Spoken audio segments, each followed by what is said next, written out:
messieurs, dans quelques jours, nous allons, avec l'aide d'Hachem, avoir le mérite de fêter une des plus grandes fêtes de l'année, le Lag BaOmer, le 33e jour du Homer, où se fête dans le monde entier la fête de Rabbi Shimon Bar Yochai. La fête de Rabbi Shimon Bar Yochai, c'est le jour, ça commémore le jour où il a quitté ce monde, le jour de son décès. Alors, ce qui était le 33e jour du Homer. Alors, c'est sur ce sujet qu'on va parler aujourd'hui, mais avant de nous lancer dans les explications, il faut d'abord clarifier un point, c'est-à-dire le concept de fête, Iloula en araméen. Le concept de fête, c'est une espèce de festival, et Iloula veut dire vraiment une fête joyeuse. Comment se fait-il que le départ de Rabbi Shimon, qui a quitté ce monde, se commémore chaque année de manière aussi joyeuse, on peut presque dire exubérante. Ceux qui ont eu le mérite d'aller à Méron, là où est enterré Rabbi Shimon, à côté de son fils Rabbi Eliezer, et ceux qui ont eu le mérite d'aller à Méron pour cette fête-là, pour le Lag BaOmer, même un jour avant et un jour après, et même un petit peu plus, ils ont pu se rendre compte que c'est l'événement juif le plus important au niveau mondial. C'est-à-dire c'est ce qui réunit le plus de monde. On compte à peu près, d'après ce que j'ai entendu, 400 000 personnes, quelque chose comme ça. Et donc, c'est quelque chose de grandiose, qui n'est pratiquement pas organisé. Il y a des groupes qui y vont, des individus, mais à part le service de sécurité, on ne peut pas parler d'une organisation, c'est-à-dire de gens qui travaillent toute l'année pour faire connaître la chose, pour attirer des gens, pour créer des attractions, etc., etc. Tout ça n'existe pas. Et les gens viennent spontanément à Méron, et ils viennent pour la fête. Et les activités qui sont proposées là-bas sont assez réduites. L'activité principale, c'est, on va dire, c'est la prière, c'est-à-dire de faire quelques psaumes à la mémoire de Rabbi Shimon, ou d'étudier, ceux qui savent étudier le Zohar, d'étudier un petit morceau de Zohar. Ça, c'est, disons, peut-être le point essentiel, et aussi d'essayer de se recueillir, d'essayer de penser, etc. C'est d'ailleurs pour ça, pour le recueillement, pour l'intention, qu'on va aujourd'hui orienter notre cours dans ce sens-là. Mais, bon, donc à part cette activité, il n'y a pratiquement pas grand-chose de proposé. Il y a l'allumage d'un grand feu, il y a de la musique, peut-être un peu forte, disons, dans tous les coins, dans des musiques différentes. Bon, c'est la fête, quoi. Les gens vont, les gens viennent, il y a des stands, des ventes de livres, des ventes d'autres produits. Et il y a quelques années, c'était encore plus que ça, le commerce était encore plus développé, parce que toute l'allée, depuis le bas, là où arrivent les autobus, jusqu'à la plateforme où se trouve le tombeau de Rabbi Shimon, c'était rempli, c'était comme un marché forain, avec toutes sortes de produits qui étaient proposés. Petit à petit, ça a été abandonné par les services d'ordre, parce que ça doit probablement poser des problèmes.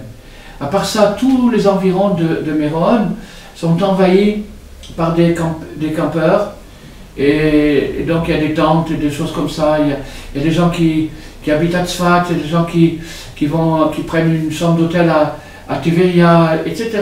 Tous les environs.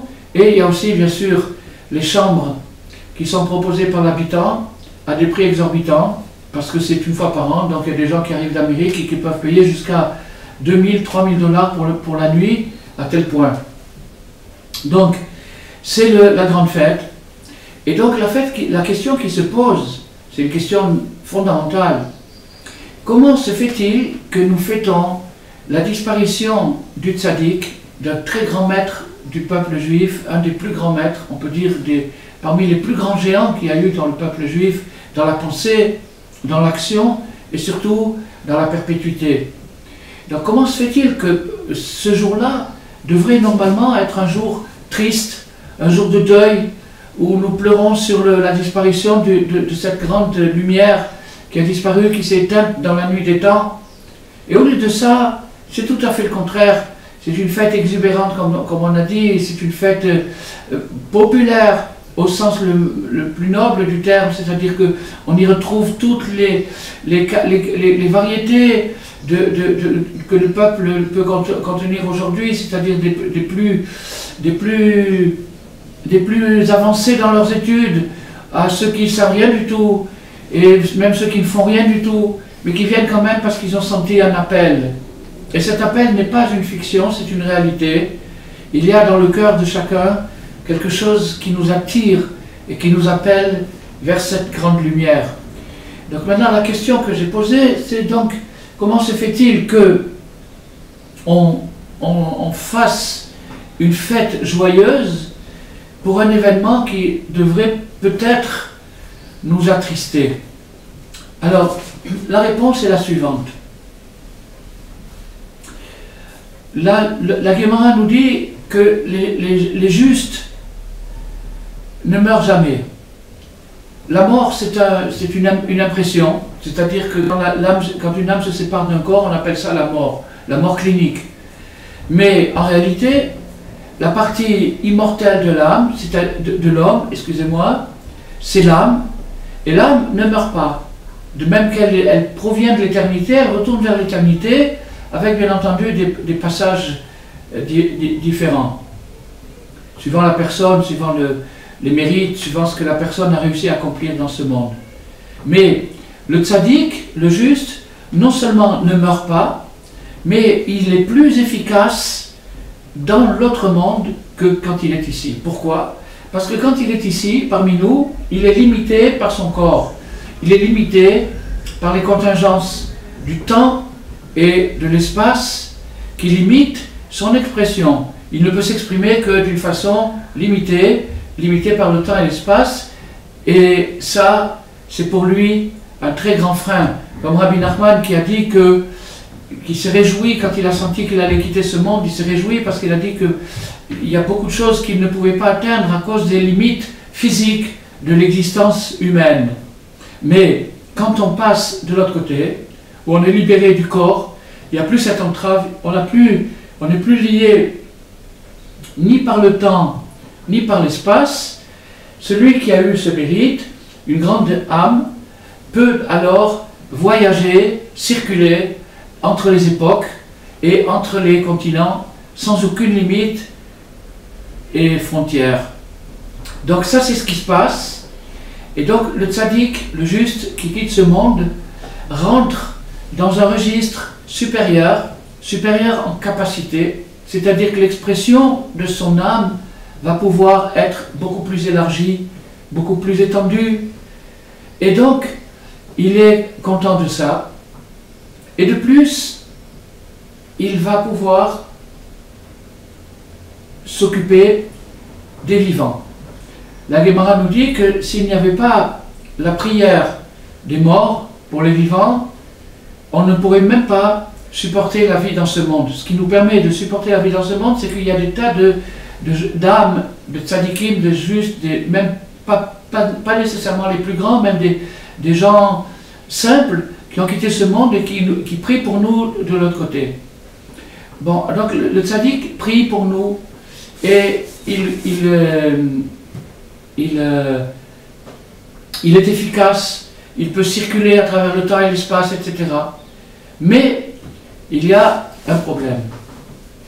C'est que le tzaddik, qui s'est habitué dans ce monde à conquérir le bien, à faire jaillir le bien là où il est caché, lorsqu'il arrive de l'autre côté, dans l'autre monde, où tout est évident, tout est montré, alors il lui manque cette joie de découvrir, de délivrer, de sauver, de faire jaillir la lumière à partir des ténèbres. Alors, il faut qu'il puisse continuer. Donc pour continuer, il n'est pas suffisant qu'il soit encore vivant, il n'est pas suffisant qu'il puisse circuler à travers le temps et l'espace, il n'est pas suffisant qu'il puisse faire des prières, il faut aussi qu'il intervienne. Donc l'intervention du juste à partir du monde invisible, du monde métaphysique, du monde spirituel, jusqu'à ce monde physique, c'est le lien qui nous lie, avec son âme. Donc nous sommes liés avec le tzaddik. Maintenant, quand nous recevons, à travers les lectures, nous recevons des indications. Le tzaddik peut nous faire des clins d'œil, il peut nous faire des appels à travers ses œuvres. Lorsque nous ouvrons les livres que ces tzaddikim, que ces justes nous ont légués, nous étudions, des fois on comprend moins, des fois on comprend rien du tout, mais il y a toujours un lien qui se crée à partir de l'étude. L'étude a le pouvoir de connecter l'âme de celui qui étudie à celle de celui qui a produit cette œuvre. Donc quand on étudie le Zohar, qui est la fête de Rabbi Shimon Bar Yochai, l'auteur du Zohar c'est Rabbi Shimon Bar Yochai, j'en reparlerai un petit peu quand je parlerai de l'historique du Zohar. Mais pour l'instant, on parle d'une manière générale. Quand il y a dans ce monde des gens qui se penchent sur l'étude du Zohar d'une manière ou d'une autre, parce que il y a plusieurs façons d'aborder le Zohar. Le Zohar, c'est une œuvre métaphysique par excellence. C'est peut-être le fondement principal de toute la Kabbalah. Et le mot Zohar veut dire la splendeur. La splendeur, ça veut dire l'illumination qui provient de la 50e porte de sainteté, c'est-à-dire le degré le plus haut qu'on puisse atteindre à partir de ce monde. Donc le Zohar, qui est un flash à partir de cette lumière-là, peut s'aborder d'une manière simple, c'est-à-dire la personne qui lit le Zohar sans comprendre grand-chose, ou alors d'une manière plus compliquée, c'est-à-dire la personne qui étudie le Zohar, qui se penche sur le texte et qui essaye de le décortiquer, de l'analyser, de l'expliquer. Alors le Rida nous dit comme ça, que lorsque j'étudie le Zohar et je comprends quelque chose dans le Zohar, j'arrive à déchiffrer, j'arrive à capter certaines idées, etc., ça devient mon Zohar à moi. C'est moi qui l'ai créé, c'est-à-dire à partir de ce livre, j'ai créé une façon de penser pour moi, ou pour des gens qui m'entourent. Tandis que quand je lis le Zohar sans le comprendre, c'est le Zohar de Rabbi Shimon Bar Yochai. Donc on voit d'ici qu'on est gagnant sur toute la ligne. Ou soit qu'on soit capable d'étudier le Zohar et de le comprendre un peu, à ce moment-là ça devient notre Zohar et c'est quelque chose de formidable. Ou bien si on ne le comprend pas du tout, c'est le Zohar de Rabbi Shimon Bar Yochai. Et c'est pour ça que dans le bassin méditerranéen, particulièrement en Afrique du Nord, et en Irak aussi, en Iran et en Irak aussi, il y avait des compagnies de Zohar qui se levaient à 3h ou 4h du matin et qui se retrouvaient à la synagogue à lire du Zohar avec une mélodie magnifique qui permettait à l'âme des gens qui lisaient de rentrer dans une espèce d'extase. Mais c'est une extase simple, populaire, à la portée de tous, car ces séances-là ne demandaient pas de connaissances particulières, c'était juste la lecture, mais cette lecture est tellement enrichissante en elle-même, les mots, la sonorité ont une telle magie qui exerce sur notre âme que la simple lecture est déjà quelque chose de formidable. Donc, pendant une année, maintenant dans quelques jours nous allons célébrer le Lag Baomer, et donc depuis le Lag Baomer de l'année dernière, faites un calcul, combien de gens sur Terre se sont penchés sur le Zohar de la première façon ou de la deuxième façon. Que ce soit en comprenant quelque chose ou sans rien comprendre du tout, on va dire quelques milliers. Ces milliers de gens ont tous des amis, des parents, de la famille, des connaissances, ils évoluent quelque part, ils travaillent, ils rencontrent des gens, etc., etc. Et ils ont une certaine influence sur leur entourage. C'est-à-dire que ce que ces gens-là ont réussi à absorber dans leur étude ou dans leur lecture, c'est quelque chose de très fort. Et on va l'expliquer aujourd'hui, c'est le but de l'étude de ce jour. Mais c'est quelque chose de très fort. Et ce quelque chose de très fort, sa force principale, c'est de nous remonter le moral. On est dans une période d'apocalypse. On est dans une période où les alarmistes se chargent de nous prévenir de la Troisième Guerre mondiale, de la catastrophe nucléaire, de la pollution, etc., qui sont d'ailleurs des choses vraies, mais il y a plusieurs façons de les voir. Donc les angoisses qui naissent de cet alarmisme, souvent exagéré, bien que l'insouciance et l'indifférence ne soient pas la solution, mais on va voir, on va expliquer aujourd'hui que la solution se trouve quelque part ailleurs. Donc les gens qui lisent le Zohar reçoivent une charge d'espoir, une charge d'énergie. Ils reçoivent une charge d'énergie, et cette charge d'énergie est contagieuse, elle est communicative. C'est-à-dire que si je fais, par exemple, maintenant j'étudie pendant une demi-heure le Zohar, je vais recevoir une lumière. Cette lumière va se trouver sur mon visage, et même sur des endroits qu'on ne peut pas voir, c'est-à-dire sur l'âme, etc.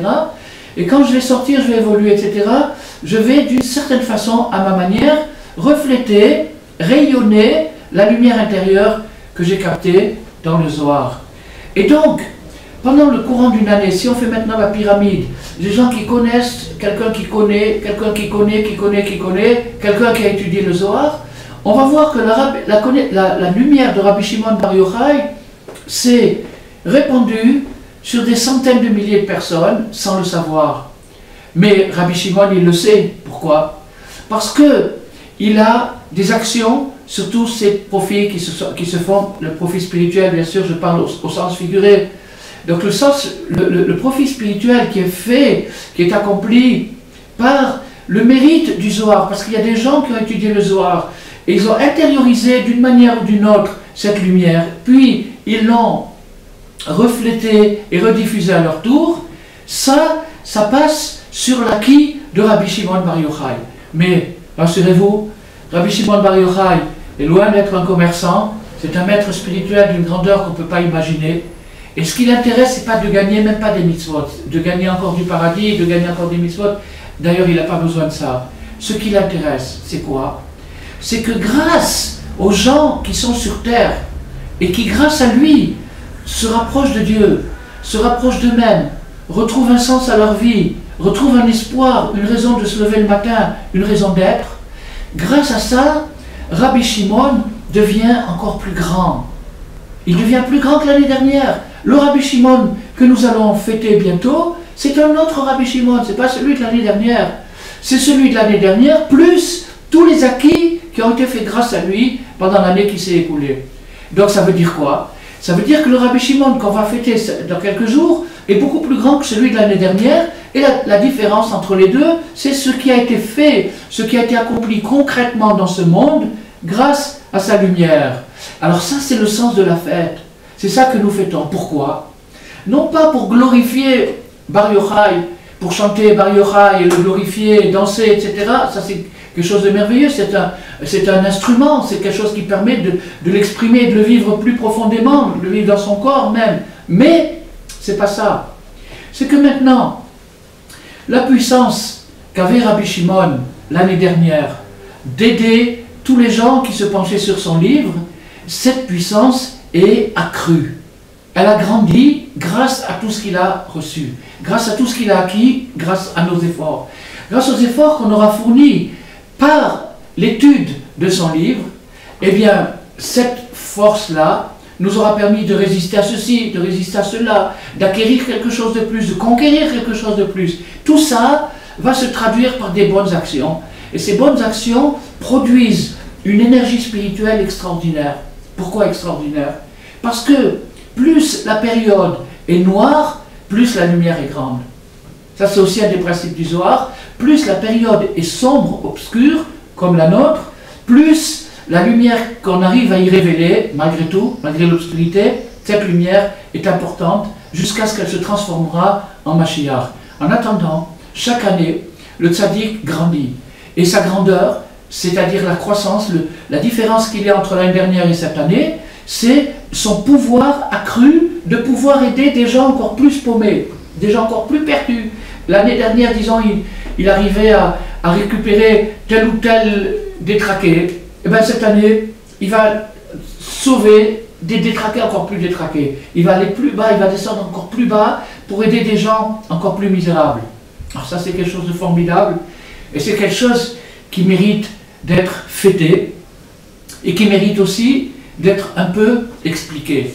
Donc ce que nous avons fait jusqu'à présent, c'était une introduction et maintenant, avec votre permission, on va se lancer dans l'étude, une petite étude, un petit paragraphe que Rabbi Nachman a dit peu avant de quitter ce monde et où il a mis des choses extraordinaires dedans, à tel point que quand Rabbi Nathan a imprimé le Likutei Moharan, Rabbi Nathan a jugé opportun de placer ce petit morceau d'une quinzaine de lignes à peu près, de le placer en exergue, c'est-à-dire avant le début de Likutei Moharan, avant la première leçon, entre la préface, l'introduction, le chant et la première leçon. Donc il y a une espèce d'espace, et dans cet espace-là, il y a un passage, un texte d'une quinzaine de lignes que nous allons lire ensemble et que nous allons essayer d'expliquer pour arriver à recevoir à notre niveau peut-être une petite étincelle de Rabbi Shimon, ce dont on a bien besoin par les temps qui courent. Donc maintenant je vais lire avec traduction simultanée, c'est-à-dire je vais lire directement en français et après j'expliquerai. Alors Rabbi Nachman nous dit: venez voir les œuvres de Dieu, la révélation extraordinaire du secret de la grandeur du maître divin Rabbi Shimon ben Yochai Zal. Donc ça c'est l'introduction, c'est un peu le titre de la leçon qui nous invite à venir voir les œuvres de Dieu, comment Dieu a réussi à faire passer dans ce monde des âmes aussi grandioses et aussi messianiques que celles de Rabbi Shimon. Rabbi Shimon ben Yochai, alors vous remarquerez qu'il y a une petite, ici, quelque chose de bizarre qui peut éveiller la curiosité, c'est qu'en général on dit Rabbi Shimon bar Yochai, c'est le nom qu'on entend en général, dans la chanson aussi, et ici il est nommé Rabbi Shimon ben Yochai. En vérité, quand on rencontre Rabbi Shimon dans la Gemara, on le rencontre parfois sous le nom de bar Yochai et parfois sous le nom de ben Yochai. Alors ici, Rabbi Nachman a choisi de l'appeler Ben Yochai et nous verrons, j'espère, la raison pour laquelle ce changement. Rabbi Shimon ben Yochai a promis que la Torah ne serait pas oubliée du peuple d'Israël grâce à lui. C'est-à-dire qu'il s'est porté garant de la perdurance de la tradition juive de la Torah. Il s'est porté garant que la Torah ne s'oublierait pas. Ainsi qu'il est dit dans les paroles de la Gemara, la Gemara Shabbat, à la page 138, lorsque nos sages, nos maîtres, se sont réunis dans le vignoble de Yavne. Rassurez-vous, il ne s'agit pas d'un vignoble au sens simple, mais puisque c'était une assemblée et que dans cette assemblée, les participants étaient assis en arc de cercle, alors c'était comparé à un vignoble. C'est juste une expression, disons, figurée. Alors quand les sages se sont réunis à Yavne, c'est-à-dire à l'époque de Rabbi Shimon bar Yochai, c'est-à-dire historiquement l'une des périodes les plus tragiques de l'histoire juive. À l'époque, c'est un peu après la destruction du temple de Jérusalem. Et il y a eu à cette époque-là un véritable holocauste. Il y a eu 2 millions de morts d'habitants d'Eretz Israël qui ont été tués par les Romains, les envahisseurs romains. Et donc c'est un véritable holocauste, mais en même temps que c'était un holocauste humain, sur le plan des atrocités qui se sont, la fin des atrocités parfaitement comparables à l'Holocauste des Allemands, eh bien, il y avait aussi un holocauste spirituel, parallèlement à cette époque-là, c'est-à-dire l'effondrement de la spiritualité qui se manifestait dans le temple de Jérusalem. Le temple de Jérusalem représentait la présence de Dieu sur terre et sa manifestation. C'est-à-dire que toute personne qui se rendait au temple de Jérusalem assistait à quelque chose qu'aucun mot ne peut décrire. Et donc, cette chose-là, cette lumière s'est éteinte complètement. Il n'y restait que des cendres de pierre et des bois calcinés. Donc, cette période tragique et épouvantable, sur le plan national et sur le plan spirituel, a causé aussi que les Romains fassent des décrets, qu'ils interdisent l'étude de la Torah, qu'ils interdisent les réunions, qu'ils interdisent la pratique des commandements, etc., etc., etc. Un tel étouffement s'est produit à cette époque-là, que quand nos sages, ceux qui ont réussi à se réunir dans la ville de Yavne pour y tenir une assemblée d'urgence, pour décider du futur du peuple juif, qu'est-ce qui va se passer maintenant? On rentre dans un grand tunnel, ce tunnel va durer plus de 2000 ans, qu'est-ce qui va se passer? Alors, les sages ont dit, Atida Torah Shetistakar Israël.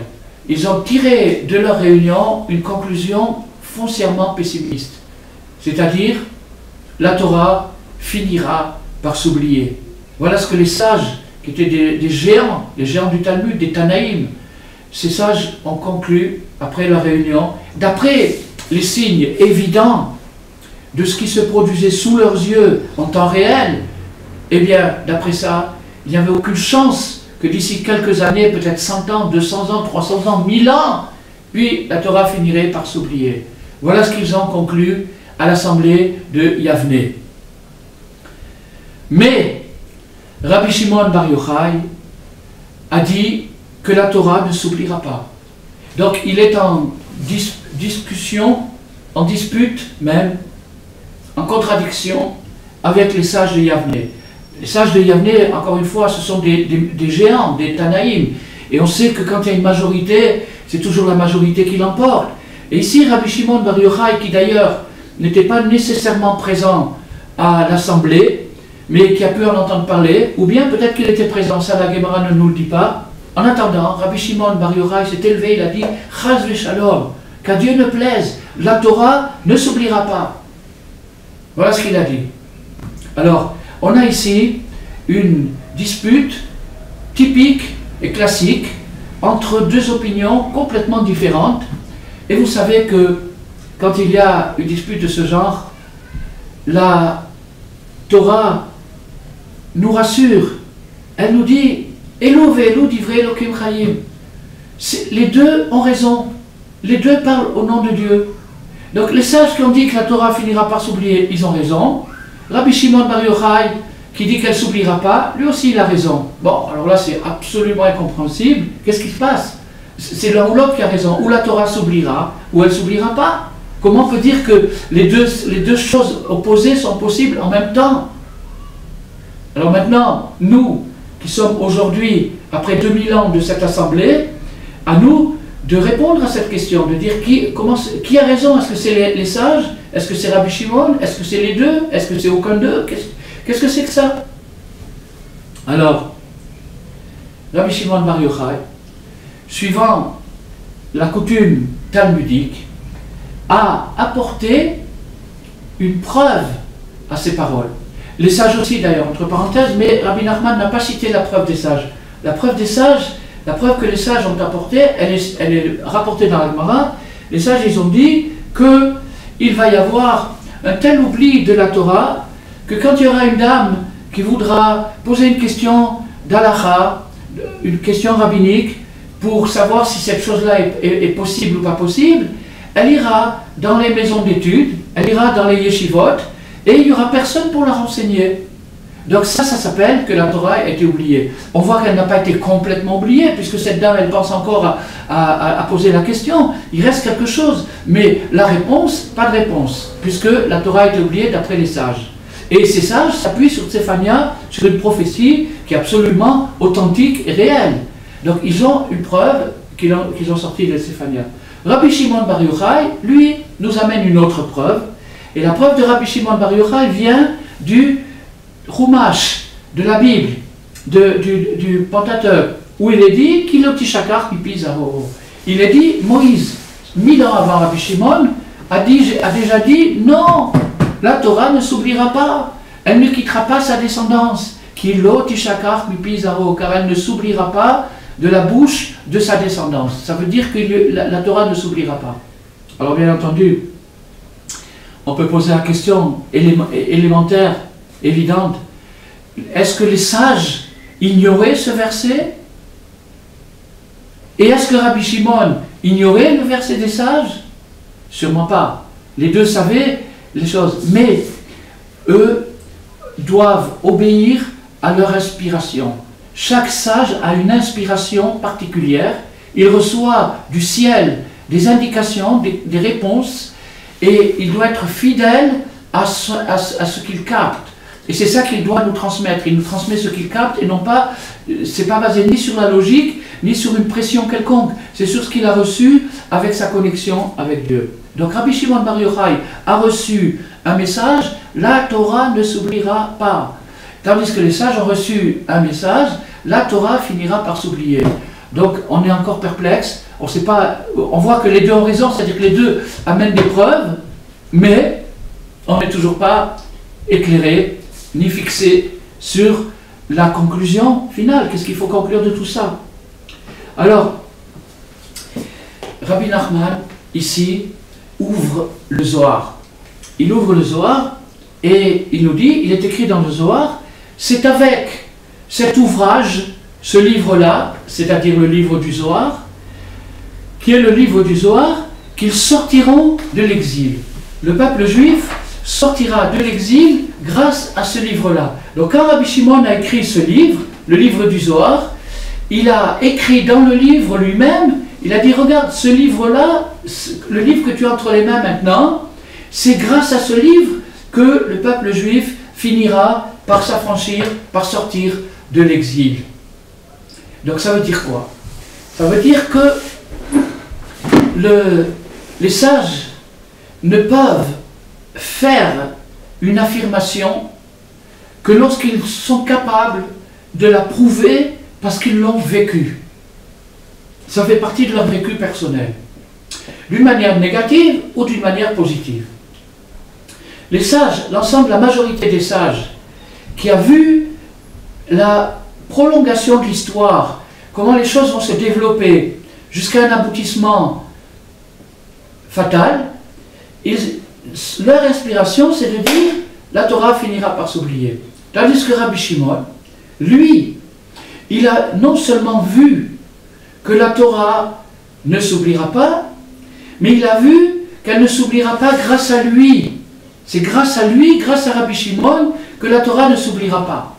Alors, ça, cette promesse, cette garantie que la Torah ne s'oublierait pas grâce à lui, il l'a écrite en toutes lettres dans son propre livre, qui est le livre du Zohar.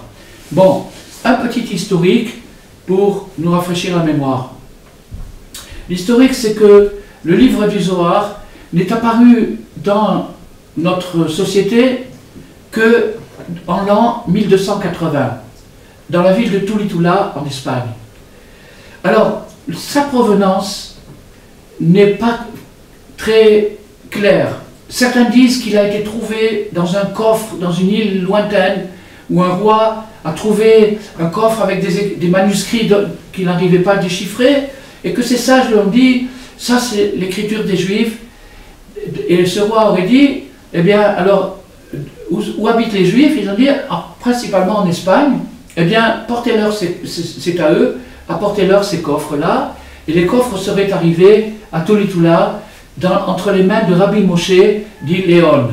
Rabbi Moshe d'Iléon était un sage, un érudit, un kabbaliste qui vivait à Tulitula à cette époque-là. Donc, Rabbi Moshe Dileon reçoit le Zohar. Maintenant, il y en a qui disent que ça n'a pas été transmis comme ça. Il y en a qui disent que ça a toujours été conservé dans le peuple juif, secrètement, d'une génération à l'autre, par un ou deux sages qui savaient que ça existait et qui le possédaient, et qui, avant de mourir, le transmettaient à l'élève ou aux descendants qui le méritaient, de façon à ce que le Zohar puisse se perpétuer. Et certains disent même que même Maïmonide l'a reçu en son temps. Mais ça, il n'y a aucune preuve historique là-dessus, peut-être que oui, peut-être que non. En attendant, ça c'est une deuxième hypothèse. La troisième hypothèse, c'est que Rabbi Moshe Dileon, qui, comme je viens de le dire, était un sage, un érudit, aurait été inspiré et aurait reçu la dictée de Rabbi Shimon, qui lui aurait dicté le Zohar. C'est un phénomène qu'on appellerait aujourd'hui parapsychologique, suivant lequel il y a une sorte de télépathie post-mortem qui permet aux Neshamot, aux âmes qui ont quitté ce monde, de communiquer avec nous. D'une manière ou d'une autre, pour nous, ce n'est pas tellement important de savoir comment le Zohar a été révélé. Ce qui est important pour nous, c'est son origine réelle. Son origine réelle, ça veut dire qui l'a écrit. Qui l'a écrit, c'est un groupe de tzadikim, dont Rabbi Shimon était la tête. Il présidait à ce groupe, c'est lui qui animait ce groupe et qui lui présidait. Mais il y avait dans ce groupe une dizaine de tzadikim de très très haut niveau. Donc le Zohar est un chibour. Un chibour, ça veut dire une union, un assemblage de plusieurs éléments. Et donc le Zohar nous ramène sans arrêt Rabbi Yehuda, Rabbi Yossi, Rabbi Yitzhak, etc., qui faisaient partie du groupe de Rabbi Shimon Bar Yochai. Mais ce groupe-là était ultra secret. Personne ne savait que ce groupe existait, et encore moins, qu'est-ce qu'ils faisaient ensemble. Qu'est-ce qu'ils faisaient ensemble? Ils étudiaient le Zohar. C'est pas qu'ils étudiaient le Zohar, ils créaient le Zohar. Sous l'inspiration et la direction de Rabbi Shimon Bar Yochai, le Zohar était en train de se créer, était en train d'apparaître sur terre, à l'époque de Rabbi Shimon. Ensuite de ça, il a disparu, il a été caché, pendant des années et des années et des années et des années, 1200 ans exactement. Eh bien, il a réapparu en Espagne. Et quand il a réapparu en Espagne, eh bien, les gens ont été, bien entendu, méfiants. Qu'est-ce que c'est que cette nouvelle chose? Qu'est-ce que c'est que ces manuscrits, des trucs, quoi, araméens, etc., etc., etc. Donc, qu'est-ce qui a été fait à cette époque-là? Les sages de l'époque de Tulitula, en Espagne, se sont réunis pour examiner jusqu'à Rabbi Yitzhak de Hako. Il y avait Rabbi Yitzhak de Hako, un grand kabbaliste qui habitait en terre d'Israël. Et donc, les sages ont examiné ce nouvel ouvrage et ils ont tous décrété unanimement que le niveau spirituel du Zohar est équivalent à celui du Talmud et emporte en plus des révélations mystiques qu'on ne trouve pas dans le Talmud. Mais au niveau de hauteur spirituelle et de qualité par rapport à notre tradition, c'est exactement le même niveau. Et le Gaon de Vilna a dit qu'il n'y a que 3 différences entre le Zohar et la Gemara, et ces différences sont sur des points où le Zohar demande un peu plus de sévérité que la Gemara. C'est-à-dire que le Zohar accentue certains points. Alors, à partir de ça, le Zohar a été reconnu, il a été adopté, il a été accepté par tous les sages de l'époque. Il n'y a pas eu un seul qui s'est levé et qui a dit non, c'est une imposture, c'est un inventeur, c'est un écrivain qui a créé ça. Pas du tout, du tout, du tout. Les gens qui sont immergés dans la Torah et qui ont passé quelques dizaines d'années dans les yeshivot et dans la Gemara peuvent identifier immédiatement, d'après le style et d'après le souffle, l'esprit, d'où provient tel ou tel écrit. Et donc ils ont certifié le Zohar est saint, le Zohar est du niveau talmudique, et il faut l'accepter, et il devient maintenant partie de notre patrimoine. Bon, alors le Zohar est réapparu, et nous voyons que, donc déjà, un petit peu, commence à se réaliser la prophétie de Rabbi Shimon Bar Yochai, c'est-à-dire que la Torah ne s'oubliera pas. Pourquoi? Parce que, à l'époque de Tulitula, à l'époque de l'Espagne, c'est 200 ans avant l'Inquisition, à cette époque-là, le peuple juif s'est mis à la philosophie. Et donc, la philosophie, c'est une manière de voir les choses, c'est une manière de comprendre la vie, mais par rapport à la mystique, c'est-à-dire par rapport à la Kabbalah, par rapport au Zohar, Rabbi Nachman nous dit que là où la philosophie s'arrête, la Kabbalah commence. La Kabbalah commence là où la philosophie s'arrête. Le plus loin que mentalement, intellectuellement et spirituellement la philosophie peut atteindre, c'est là où commence la Kabbalah. Bon, donc on voit que dans la période qui peut être comparée au minuit de l'exil, si on compare l'exil à une longue nuit qui commencera à 6 heures du soir pour se finir à 6 heures du matin, on dirait que l'époque de Toulétoula, c'est le minuit, le Hatzot de l'exil. Donc, alors maintenant, la raison pourquoi Rabbi Shimon Bar Yochai a utilisé le verset de « Elle ne s'oubliera pas grâce à sa descendance », ce verset se dit en hébreu « Kilo tishakar mipi zaro ». La Torah ne s'oubliera pas grâce à sa descendance. Alors Rabbi Nachman nous révèle quelque chose d'époustouflant. Pourquoi est-ce que Rabbi Shimon a utilisé ce verset pour prouver ce qu'il voulait dire? Parce que dans ce verset, lui-même, il est fait allusion à ce qu'on est en train de parler maintenant, c'est-à-dire au fait que la Torah ne s'oubliera pas grâce à Rabbi Shimon Bar Yochai. Ça veut dire quoi? Ça veut dire que ça, c'est le pouvoir prophétique de Moshe. Moshe Rabbeinu avait un pouvoir prophétique tellement transcendant qu'il était capable de parler du futur comme nous on parlerait du présent. Et donc, Moshe Rabbeinu a vu le futur. Il a vu l'âme de Rabbi Shimon Bar Yochai qui descendait sur terre, qui entre parenthèses, l'âme de Rabbi Shimon Bar Yochai, c'est l'âme de Moshe, c'est la même chose, mais bon, on ne va pas rentrer dans ces choses-là pour l'instant.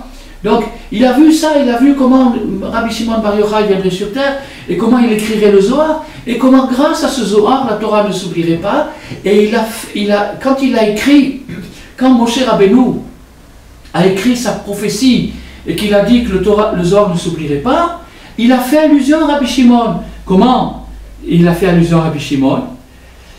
Grâce à laquelle? Car les lettres finales de ce verset, excusez-moi que je n'ai pas fait mon tableau habituel, alors les lettres finales de ce verset, qui lo tishakar mipi zaro, car elle ne s'oubliera pas par la bouche de ses enfants, c'est les lettres Yochai. Alors ça veut dire quoi? Yochai, c'est le père de Rabbi Shimon, qui était aussi un tzaddik. Yochai, grâce aux enfants de Yochai, c'est-à-dire essentiellement Rabbi Shimon, la Torah ne s'oubliera pas.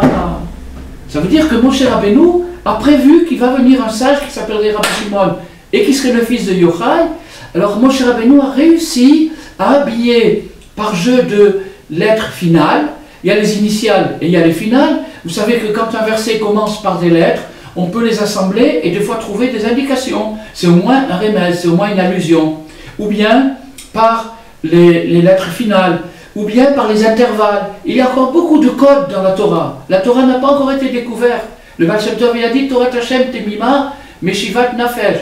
La Torah est intacte, elle n'a pas encore été découverte. Tout ce qu'on dit, tout ce qu'on discute, tout ce qu'on parle et tout, c'est simplement des préludes. C'est des introductions à ce qui se passera quand la Torah se révélera. En attendant, la Torah est tellement merveilleuse que Moshe Rabbeinu a réussi à habiller dans ce verset prophétique où il prévoit que la Torah ne s'oublierait pas, le nom de Yochai, comme un sceau qui est marqué, et en nous disant Kilo tishakar mipi zaro, elle ne s'oubliera pas de la bouche de ses enfants. Des enfants de qui? De celui qui est indiqué dans ce verset, c'est-à-dire de Yochai.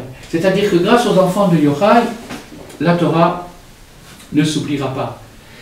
Bon, maintenant qu'on a établi ça, on a fait la majeure partie de ce texte. Après ça, Rabbi Nachman nous dit que la grandeur de Rabbi Shimon en lui-même, maintenant on a parlé du Zohar qui est son œuvre, et c'est grâce à son œuvre qu'on arrivera à tenir le coup dans les périodes les plus dures de l'exil. Eh bien, la fin de cette Torah nous indique comment la grandeur du Tana lui-même, c'est-à-dire que c'était un ange, la grandeur de Rabbi Shimon lui-même en tant que personnage, ça c'est quelque chose qui est ineffable, dont on ne peut pas parler. Mais c'est grâce à lui qu'on sortira d'exil. Et Shimon, Rabbi Shimon, son nom c'est Shimon, c'est les initiales de Ir Vekadish, Min Shemaya Nachit, un ange et un saint est descendu du ciel. C'est un verset dans Daniel, une prophétie dans Daniel, c'est les initiales de Shimon, Vechoulé, etc. Dans ce Vechoulé, dans ce etc., Rabbi Nachman fait une allusion à lui-même.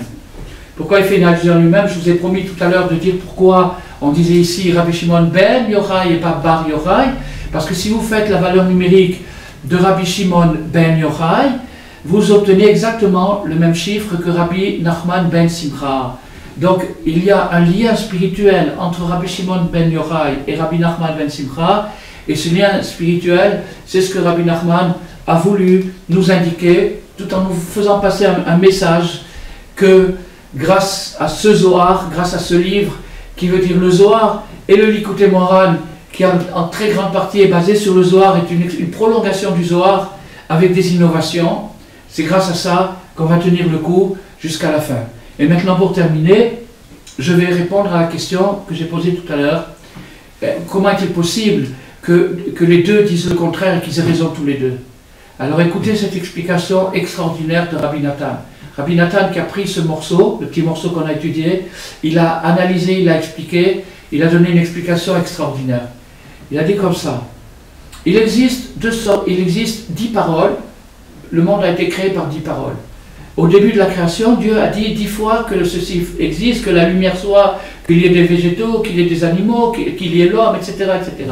Il y a 10 paroles pour créer l'homme. Mais, si vous faites le compte, et que vous comptez dans le début de la Bible la création du monde, vous allez voir qu'il est marqué que 9 fois que et Dieu dit, et Dieu dit, et Dieu dit pendant 9 fois. Où est la 10e fois? La 10e fois, c'est la première. La première, c'est le mot Bereshit, bara Elohim et hashamayim v'et haaretz. Au commencement, Dieu a créé le ciel et la terre. Cette première parole s'appelle la parole hermétique. Pourquoi elle s'appelle la parole hermétique? Parce que il n'y est pas dit, et Dieu dit que le ciel et la terre existent. C'est pas marqué. Il y a marqué Bereshit bara Elohim et hashamayim v'et haaretz, c'est-à-dire c'est une histoire qui nous est racontée, mais pas en disant et Dieu dit que le ciel et la terre existent. Cette première parole s'appelle la parole hermétique, c'est-à-dire c'est une espèce de parole silencieuse. On la compte comme une parole parce que c'est une expression, et le ciel et la terre sont absolument une expression, mais on ne peut pas dire que c'est une vraie parole puisqu'il n'y a pas marqué Vayomer, il n'y a pas marqué que Dieu a dit. Bon, d'accord? Donc maintenant, Rabbi Nachman nous dit, dans la 12e leçon du 2e volume, Rabbi Nachman nous dit que par rapport à ces 10 paroles qui ont créé le monde, il y a un respect du monde, il y a un respect de l'environnement. C'est-à-dire que Dieu nous a environnés, il nous a entourés de toutes ces merveilleuses créations, le ciel, la terre, les nuages, les oiseaux, les plantes, etc., etc. Et à nous de respecter notre entourage, de respecter notre environnement. Quand on arrive à respecter l'entourage, l'environnement, c'est-à-dire ce que Dieu a créé, quand on arrive à agir dans ce monde à la manière dont Dieu l'a conçu, c'est-à-dire d'après son vouloir, alors à ce moment-là, le kavod, la gloire de Dieu, brille à travers les paroles, et ces paroles deviennent animées, brillantes et merveilleuses. Mais quand on désobéit, et quand on se conduit avec vis-à-vis des 10 paroles d'une manière irrespectueuse, à ce moment-là, les paroles se ferment sur elles-mêmes, la lumière s'éteint et on est dans l'obscurité, dans la sécheresse. Donc maintenant, lorsque quelqu'un a, pour ainsi dire, désobéi sur toute la ligne, c'est-à-dire qu'il a fait ce qu'il voulait, quand il voulait, comme il voulait, sans aucune limite, sans tenir compte de celui qui a créé tout ça, eh bien, il vit dans un monde malheureux. Alors Rabbi Nachman nous fait une révélation extraordinaire. Il nous dit, si cette personne, là où elle se trouve maintenant, où elle est complètement désolée, elle est complètement ravagée, elle est complètement privée de lumière, elle n'a plus d'inspiration, son cœur est glacé, c'est un cœur de pierre qui est glacé. Si cette personne se met à crier, « Aïe, où es-tu, Dieu ?» Mais pas d'une manière en colère de dire où tu es, mais d'une manière où es-tu? je te vois plus, je te sens plus, je t'entends plus, on n'est plus liés comme on a pu l'être à un certain moment. À ce moment-là, cette personne se reconnecte avec la parole hermétique. Or, la parole hermétique a la puissance de toutes les autres paroles. Elle est plus forte que toutes. Le ciel et la terre contiennent tout le reste. C'est-à-dire que la parole hermétique contient tout le reste. Et donc quand une personne est tombée très bas, et qu'à partir du moment où elle est tombée très bas, elle entend qu'on lui dit, par exemple dans un cours, ou dans quelqu'un lui dit, ne te décourage pas, Dieu est avec toi, crie vers lui, et lance un cri vers lui, dis-lui où es-tu? À ce moment-là, à partir de ton cri, tu vas te connecter à la parole hermétique, c'est-à-dire la parole suprême, la parole la plus élevée de toutes. Et grâce à ça, tu pourras remonter beaucoup plus haut que tout le reste. Voilà ce que nous dit Rabbi Nachman. Alors Rabbi Nathan conclut comme ça. Rabbi Nathan, il nous dit, la Torah finira par s'oublier, et on le voit bien. On ne voit plus aujourd'hui, ou bien il y a des spécialistes, comme dans la médecine, il y a des spécialistes qui spécialisent ça, spécialisent ça, spécialisent ça. Mais par exemple, si quelqu'un est spécialiste du pied, ne lui demandez pas si vous avez mal à l'oreille. Il ne sait même pas ce que c'est qu'une oreille. Donc dans la Torah, il y a un peu ce phénomène. C'est qu'il y a des spécialistes. Il y a des gens qui rentrent dans la Kabbalah, il y a des gens qui rentrent dans la Halakha, il y a des gens qui rentrent dans la Gemara, il y a des gens qui rentrent dans le Midrash. Il y a toutes sortes de possibilités dans la Torah. Mais lorsque vous rencontrez quelqu'un qui est spécialiste dans son domaine, il est très souvent ignorant dans les autres domaines. Et donc non seulement il lui manque des connaissances, mais il lui manque le côté complet de la Torah. C'est-à-dire la Torah Tmima, la Torah entière, la Torah complète, qui doit contenir un corps et une âme. Le corps c'est le niglé, l'âme c'est le nistar, la Torah complète doit contenir les deux. Alors donc maintenant, puisque ça c'est pratiquement introuvable aujourd'hui, il y a des questions. Vous allez être comme la dame qui allait de synagogue en synagogue pour demander si c'était permis et personne ne pouvait lui répondre. Il y a des questions aujourd'hui qu'on n'a pratiquement personne à qui poser cette question. On n'a pratiquement personne à qui poser. Il y a des questions très dures, ou des questions d'halakha, ou des questions de morale, qu'on n'arrive plus à répondre. À ce moment-là, parce que la Torah sera oubliée, on va se trouver dans la situation de celui qui a dégringolé de tous les dites paroles et qui se retrouve dans le désert total et qui se met à hurler, à crier « Où es-tu? Où es-tu » à la Torah, à Dieu, à lui-même, c'est la même chose. C'est une seule et même chose. Et donc il va lancer ce cri, et en lançant ce cri, il va s'attacher à l'endroit le plus élevé de la Torah, à la couronne la plus suprême de toute la Torah, et grâce à ça, elle ne s'oubliera pas. Donc, c'est grâce au fait qu'elle va s'oublier qu'elle ne s'oubliera pas.